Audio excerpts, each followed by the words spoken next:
getting donor community to support us.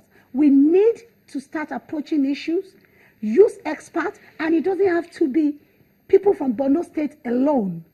People from all over Nigeria that have the opportunity to be exposed in this area, or that can help to connect the northern Nigeria. Because I know a gentleman called, who is the chairman of Invest in Northern Nigeria, for example, and I have volunteered to work with him, talking about how we can, raise awareness, because you said so. We need to raise awareness first, which is the informal education that you were talking about. All these things can be done when we all put our hands on the plow. We cannot just leave it to our brothers in Borno State. Back to the issue of the funding. If there's no analysis of the amount of funds that has come in or expended, that has been expended or that has come in, then how can we be sure that it's exactly 2 trillion? That is exactly what I'm saying. That do we have? How do they come about the statistics? Do we have dedicated people that are really,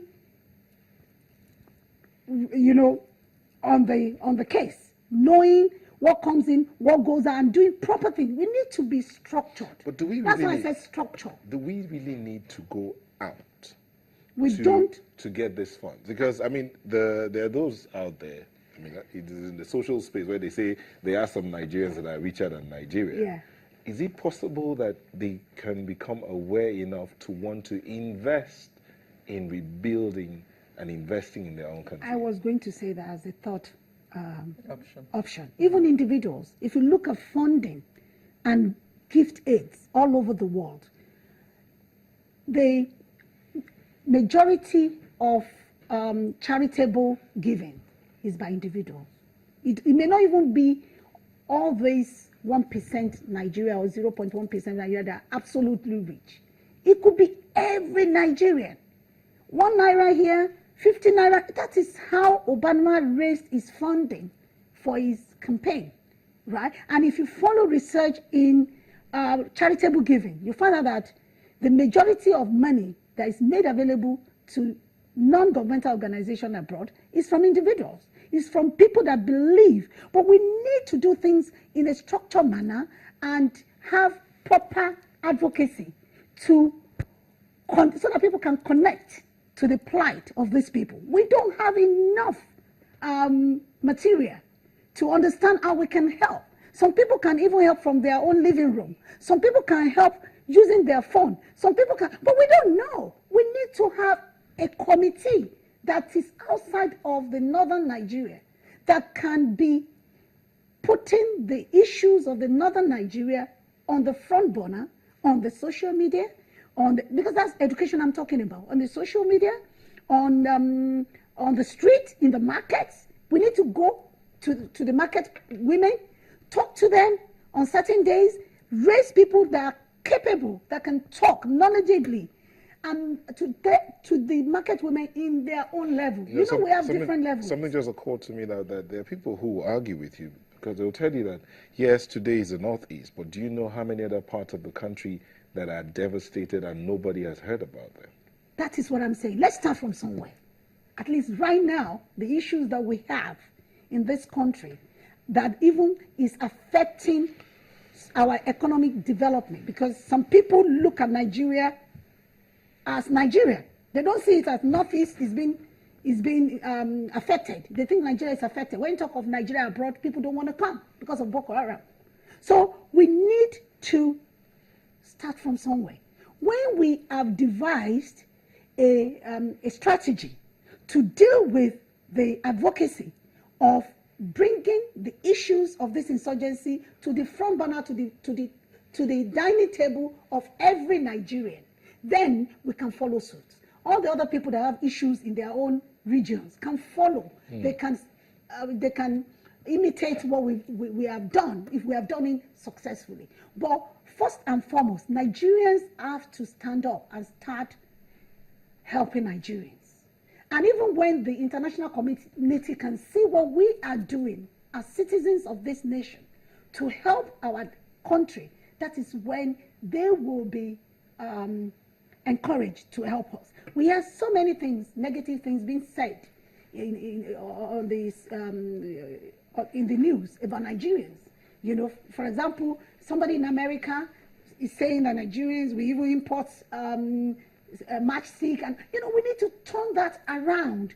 Yes, it's good for us to be angry that people are saying things about us, but what are we doing about it? Are we just talking back? If we're just talking back, then we're not doing anything. We need to be proactive. We need to be pragmatic, you know, to know what we're doing, and we need to cooperate. We should stop looking at some part of Nigeria as they. It is all us. We are Northeast. We should have an hashtag. We are Northeast, just like they have all over the world during the Paris thing, and they're saying that they are, you know, the issue in Paris. We should do that. When we lead that, a lot of people will also join us, and then we can move forward. Now, let me bring in Mr. Jonathan here. Most of those who have suffered through all this are the women and the children. And the issue of the children's education is of paramount importance. To your mind, how can these kids be assisted so that their future is not jeopardized? Okay.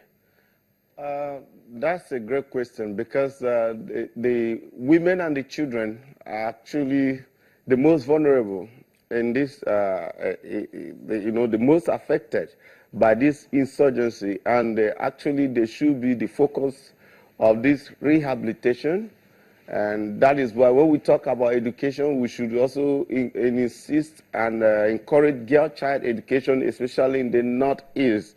So starting with whilst they are in the IDP camps, we can have a short-term measures, for example, to engage the women in vocational training as part of the exit program from the IDP and resettling them home, such that as the infrastructural development is going on, as the schools are being built and the teachers are being trained so that the children can get back to school, their mothers are also indirectly empowered.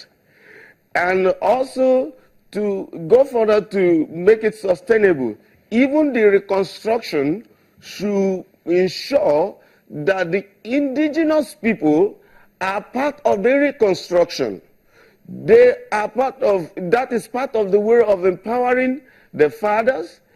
And if the women are taught, you know, for example, they are taught about soap making and